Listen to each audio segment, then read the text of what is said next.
Wow! Grabe, ang galing. Tapos napaka-elegante rin niya and umuuzing yung confidence level niya.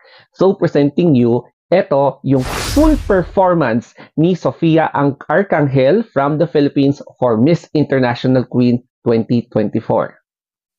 Unahin na natin ang kanyang speech during the preliminary round ng Miss International Queen. Kaya naman, pakinggan na natin ngayon.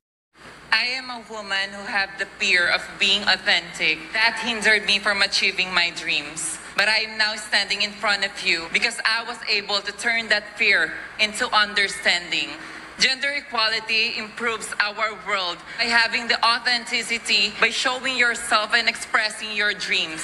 With this, we can create a world wherein it is inclusive for everybody and diverse for everyone. They can express themselves and they can be productive because they became true to themselves.